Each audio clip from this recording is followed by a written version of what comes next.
스가랴 6장은 마지막 스가랴의 8가지 환상 가운데 제8환상에 관한 기록입니다. 1절에서 8절은 두 구리산 사이에서 나온 네 병거에 대한 마지막 8번째 환상에 대한 기록이고요. 그리고 9절에서 15절은 성전 재건을 독려하는 8가지 환상을 끝맺는 대제사장 면류관 관련 기사들에 대해서 기록하고 있습니다. 즉, 이 8가지 환상은 하나님께서 스가랴를 통해 보여주신데 그 이유는 성전 재건을 독려하고 위로하기 위해서입니다. 그리고 마지막 마치는 때 대제사장 면류관을 보여주시고 있어요. 이 의미에 대해서는 조금 이따 말씀드리겠습니다. 그런데 이 8가지 환상에 보면은 첫 번째 환상 가운데 붉은 말, 자줏빛 말, 백마가 등장합니다. 그리고 마지막 8번째 환상에서도 붉은 말, 검은 말, 흰 말, 어룽진 말이 등장합니다. 그리고 요한계시록에서도 보면은 붉은 말, 청황색 말, 하얀 말, 그리고 검은 말이 등장하죠. 이 말들은 모두 하나님의 명령에 따라 온 세계를 다니고 있어요. 그리고 그 명령을 수행하고 있습니다. 그런데 첫 번째 환상에 보면요, 선민은 환난 가운데 있었어요. 반면에 악인들은 평안했어요. 이 말들이 다니면서 보니까 악인들은 평안해요. 조용해요. 아무 일이 없어요. 선민들은 환난 가운데 시달리고 있어요. 하지만 마지막 8번째 환상에서는 그처럼 평안했던 악인들에게 하나님의 심판을 전하는 도구가 됩니다. 이 말들이요. 그리고 선민은 최후의 승리를 얻게 될 것이고 결국 성전 재건은 완성하게 될 것이다 라는 사실을 선언하고 있는 거예요. 결국 8가지 환상은 모두 성전 재건을 이루시는 하나님의 손길과 계획과 능력에 관한 환상이고, 거기 동참하는 선민은 참된 위로와 축복을 받게 될 것임을 약속하시는 겁니다. 그래서 하나님은 오늘 본문 11절에서 은과 금을 받아 면류관을 만들어 여호사닥의 아들 대제사장 여호수아의 머리에 씌우라 말씀하시는 겁니다. 어제 말씀드렸지만 학개 선지자를 통해서 하나님은 은과 금은 내 것이니 내 성전 초라하게 짓는다고 해서 염려하지 말라 말씀하셨죠. 당시에 이스라엘 백성들이 은과 금이 없었다는 거예요. 힘들었다는 겁니다.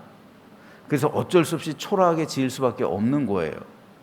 하지만 하나님은 성전을 완공하고 난 후 대제사장 여호수아의 머리에 은과 금으로 면류관으로 만들어서 씌워줄 것이다 약속하시는 거예요.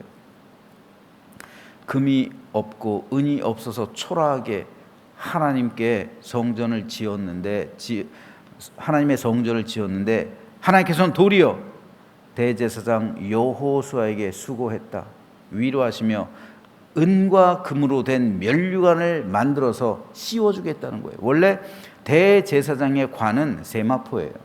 천입니다. 그런데 금관을 씌워주겠다는 거예요. 금과 은으로 만든 관을 씌워주시겠다는 거예요.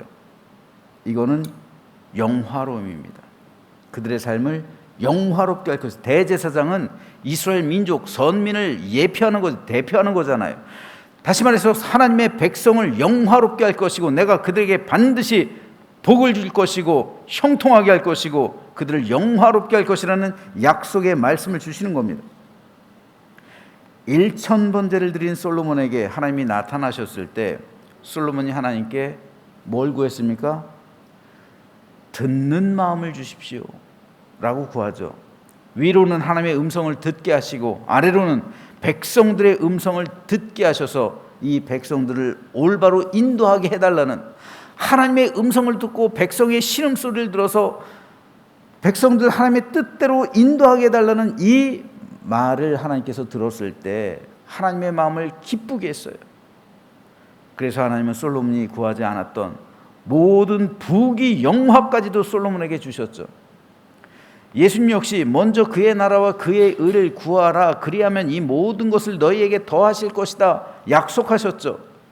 마찬가지로 하나님의 영광과 예배의 회복과 신앙의 정립을 위해서 성벽이 아니라 하나님의 성전을, 하나님의 전을 건축하기로 선택한 선민 이스라엘에게 하나님은 영화로움으로 갚아주시겠다 약속하시는 거예요.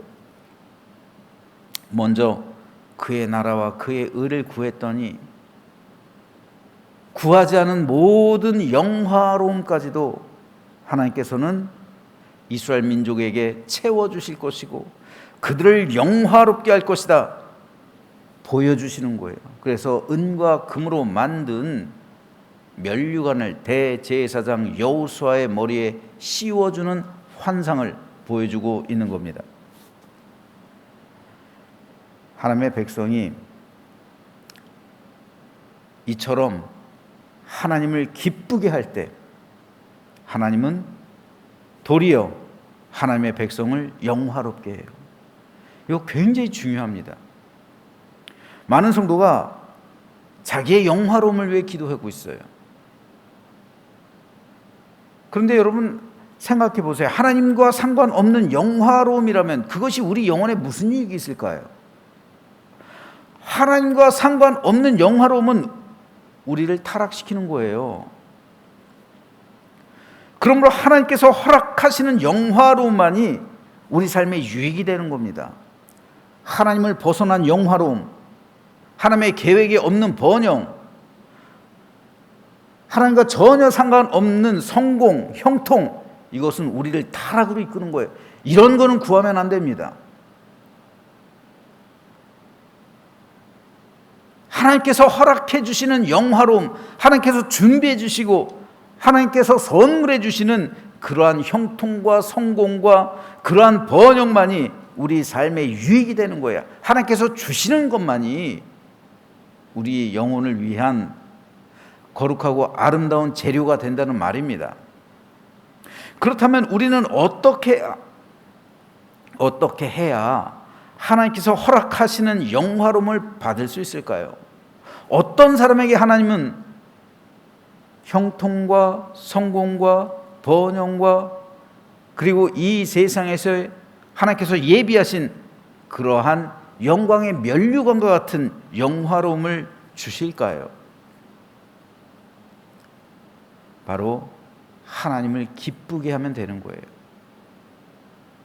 왜 이것이 중요하냐면요, 하나님의 기쁨이 된다는 것은 하나님의 마음에 흡족하다는 거예요. 하나님의 마음에 든다는 거예요. 솔로몬이 초창기에 듣는 마음을 주십시오, 하나님의 음성을 듣게 하시고요, 그리고 백성들의 고통 소리를 듣게 해주세요. 그래서 이 백성들을 하나님의 백성으로 온전히 인도하게 해주십시오. 이게 하나님의 기쁨이 되잖아요. 그 이유가 뭡니까? 하나님의 기쁨이 된다는 것은 그 믿음이 제대로 정립되어 있다는 거예요. 그 신앙이 올바른 가치관 위에서 온전히 세워져 있을 때 그때만이 하나님을 기쁘게 할 수 있는 거예요. 그러므로 하나님을 기쁘게 한다는 것은 내 신앙이 올바르다는 것을 확증해 주는 거예요. 내 신앙이 하나님 앞에서 바르게 정립되어 있고 바르게 세워져 있고 그리고 온전한 믿음이 될 때 내가 하나님을 위해 어떤 일을 할 때 비로소 하나님께서 기뻐하시는 거예요.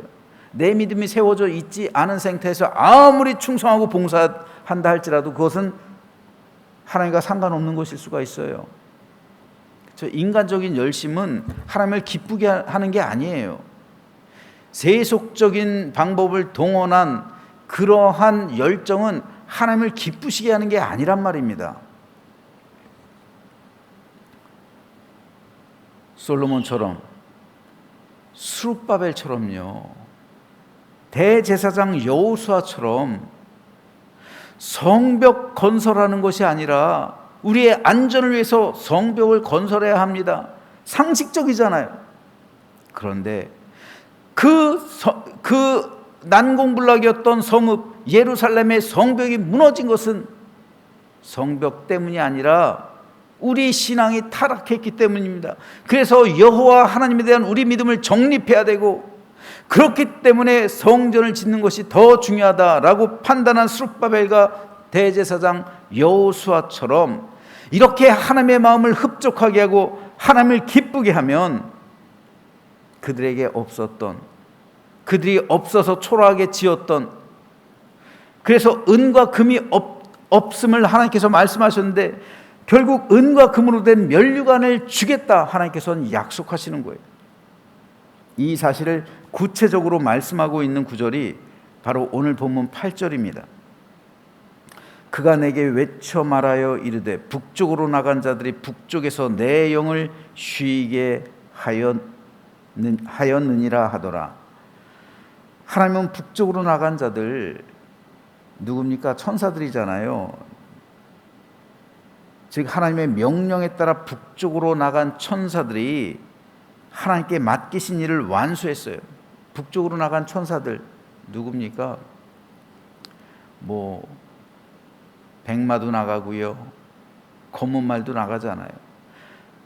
그 천사들이 하나님께서 맡겨주신 일을 완수했기 때문에 그들이 내 영을 쉬게 했다 말씀하시는 거예요. 여기서 내 영을 쉬게 했다라는 말에 해당하는 히브리어 원어는 누아흐입니다. 여기에는 두 가지 의미가 있어요. 첫 번째로 누아흐는 모든 일을 다 마친 이후에 편안하게 휴식하는 상태를 말해요. 즉 그래서 우리 성경에서는 이것을 내 영을 쉬게 했다라고 번역하는 거예요. 두 번째로 누아흐라는 말은 분노가 가라앉아서 마음이 시원해진 상태를 의미하기도 해요. 우리가 전에 사용하던 한글 개역판에서는 이 의미로 번역했어요. 그래서 내 마음을 시원케 하였느니라 라고 번역하고 있어요. 제가 자주 인용하는 새 번역 성경에서도 이 구절을 내 마음을 시원케 했다라고 번역하고 있어요. 이 두 가지 번역 모두가 맞는 번역입니다. 내 영을 쉬게 했다라는 번역도 맞고 내 마음을 시원케 했다 또 좋은 번역이에요. 하지만 저는 오늘 이 부분을 내 마음을 시원케 했다라고 번역을 하고 싶습니다.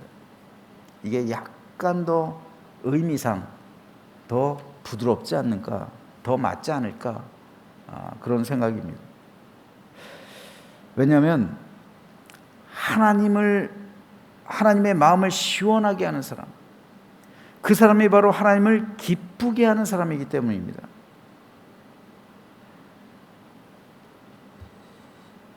우리가 살아갈 때 어떤 문제가 있잖아요. 여러분에게도 마찬가지일 겁니다.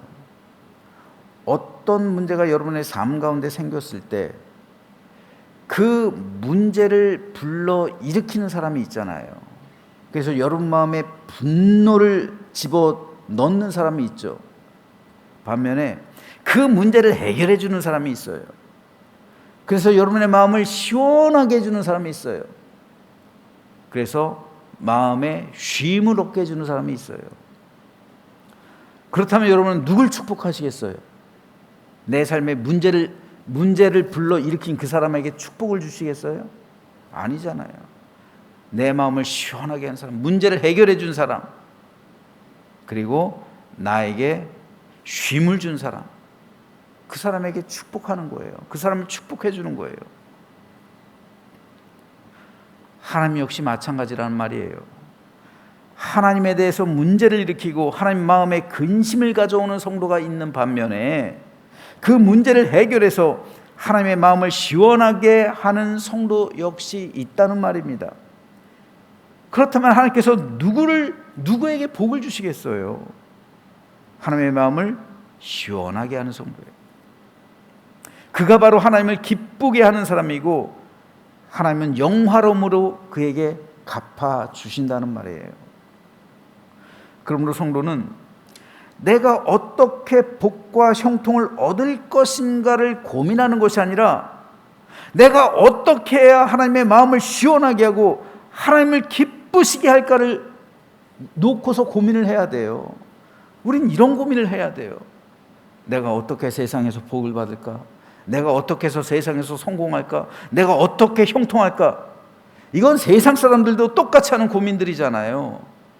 이건 세상 사람들이 하는 고민이에요. 그리스도인들도 이런 고민을 하고 살아. 세상 사람하고 다를 바가 없단 말이에요. 하지만 그리스도인의 고민은, 하나님께서 원하시는 고민은 그런 고민이 아니에요. 하나님께서 원하시는 고민은 어떻게 해야 하나님의 마음을 시원하게 해드릴까? 내가 오늘 하루 살면서 어떻게 해야 우리 하나님의 마음을 시원하게 해드릴까? 어떻게 해야 우리 하나님을 기쁘게 할까? 이런 고민을 하며 이 새벽 기도 시간에 기도를 드린다면 그것이 얼마나 하나님 마음을 흡족하게 할까요? 아, 내 자녀가 저것을 위해 기도하고 있구나. 어떻게 해야 내 마음을 기쁘게 하고, 어떻게 해야 나에게 쉼을 주고, 어떻게 해야 내 마음을 시원케 할까? 그것을 놓고 기도하는 내 자녀, 여러분, 그 모습 보기만 해도 흡족하지 않을까요? 우리 하나님께서. 목회자 역시 마찬가지예요. 목사의 목표는 큰 교회가 아니에요.